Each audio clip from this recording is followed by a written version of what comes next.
এ জীবন বাজি রেখে দিনের নিশান মোরা বাংলার আকাশে উড়াবই। দিনের বেলায় তুই পর্দা লাগায় চা খাও ঢক করে, এটাও আমি আল্লাহ দেখি মনে বলেন দেখতে। আমি আল্লাহর বড় ধরা, আমি আল্লাহর বড় ধরা, শক্ত ধরা। আমি যদি ধরি কেউ পার পাবে না। আমি ধরি না ধরি না ধরি না, ধরলে কিন্তু ছাড়ি না। কথা বলেন ঠিক কিনা? আল্লাহ সর্বক্ষমতা উচ্চ, আল্লাহ হচ্ছে ওয়ালিম অল, আল্লাহর উপরে কোনো আল্লাহ নাই।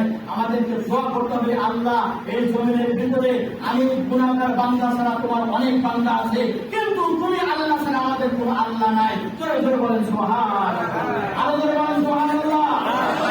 সুবহানাল্লাহ, আলহামদুলিল্লাহ, কিন্তু দুঃখই আছে যারা বলবেন না সুবহানাল্লাহ, তারা মনে করেন কপাল পোড়া। কথা বলেন ঠিক কিনা?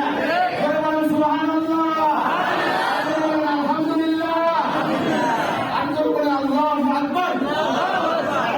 সপ্তাহের মধ্যে অন্তরে হাত দিয়ে পড়, কেউ এইভাবে জোরে আল্লাহ আকবার বলছেন, সুবহানাল্লাহ বলছেন, আলহামদুলিল্লাহ বলছেন, বলেন না। আজকে বলতেছেন, এটা আপনাদের তো সুপার বা আপনাদের জন্য একটা উপর একটা পুরস্কার। কত জোরে আল্লাহ আকবারে পতন করতে হবে, কত জোরে দুনিয়ার জমিনে আল্লাহর রাজ কায়েম হবে। জোরে জোরে বলেন সুবহানাল্লাহ।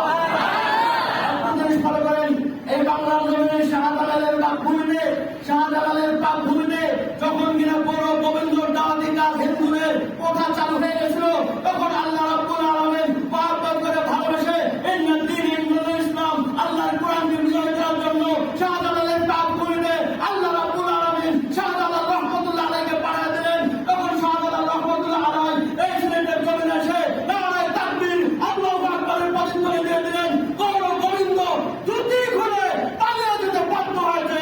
জোরে জোরে বলেন কথা ঠিক কিনা? সম্মানিত বন্ধুরা আমার,